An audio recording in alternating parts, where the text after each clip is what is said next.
아이가 공부를 곧잘해서 사범대에 진학을 시켰어요. 그런데 아이가 한 학기도 못 다니고 자퇴를 했어요.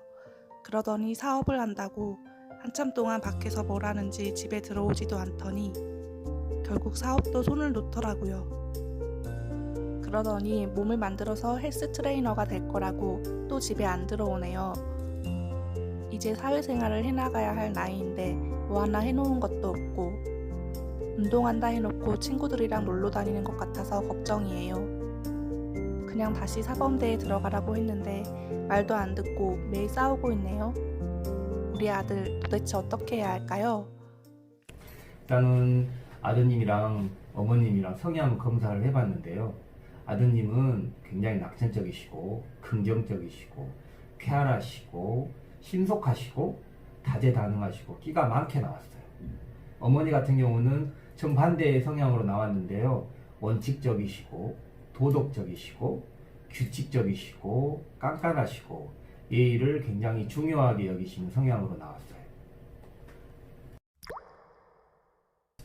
세상에서 자식을 사랑하지 않는 부모는 없고요. 부모에게 효도를 하고 싶지 않는 자식은 없을 거예요.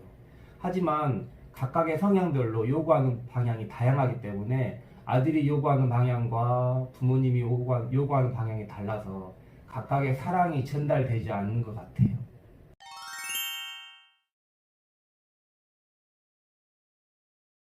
어머니 입장에서는 굉장히 원칙적이시고 규칙적이신 분이라서요. 그 아들이 사범대 자체를 그만두는 게 삶 자체를 그만둔다라는 생각이 드셨을 거고요. 아들 입장에서는 굉장히 끼도 많으시고 낙천적이시고 긍정적이시고 재능도 많으시거든요. 그래서 아드님 입장에서는 수많은 것 중에 본인이 하고 싶은 수많은 버킷리스트 중에 하나였다라고 생각을 하고, 어머니는 걱정하고 계시겠지만 아드님은 이미 또 다른 직업을, 또 다른 삶을 선택하셨을 거예요. 명심하셔야 될 게, 부모님 입장에서는 조금 위험해 보여도 아드님은 또 다른 도전을 하신 거기 때문에 걱정 안 하셔도 될 것 같아요. 아들은 자기 자신이 가지고 있는 장점을 너무나도 잘 알고 있더라고요.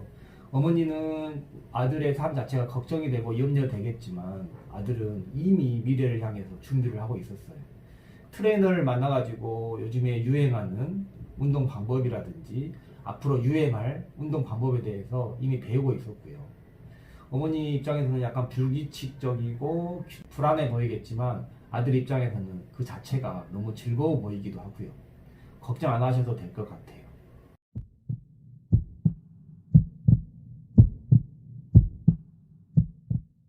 어머니와 아들의 성향 차이를 아셨죠?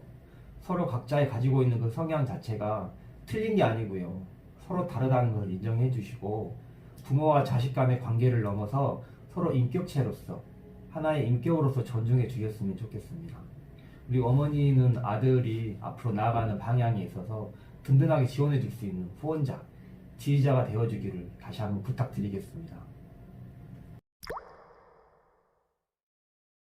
자녀는 부모의 말보다는 행동을 그대로 답습하기 때문에요. 아들의 장점 잘 보셨죠? 그 장점을 말이 아닌 행동으로서, 인격체로서 인정해 주셨으면 좋겠습니다. 그러면 어머니가 걱정하시는 그 부분이 오히려 희망적인 부분으로 바뀔 거라고 확신이 듭니다. 그리고 아들 입장에서는요, 헬스 트레이너로서 부모님께 지지받기 위해서는요, 작은 일일지라도 마무리하는 습관, 그리고 현재 하고 있는 일에 대해서 내일로 미룰 게 아니라 당장 하는 습관을 꼭 보여주셔야 됩니다. 하지만 일을 마무리 잘 하시고 일을 미루지 않고 당장 하는 습관들이 다른 유형에게는 뭐 일반적이고 평범한 일일지 몰라도 아드님한테는 꼭 하셔야 될 일이고 가장 어려우면서도 꼭 필요한 일이라는 게 있지 않으셨으면 좋겠습니다. 그 작은 모습들을 보여주셔야 어머니로부터 지지받을 수 있다는 거 잊지 않으셨으면 좋겠습니다.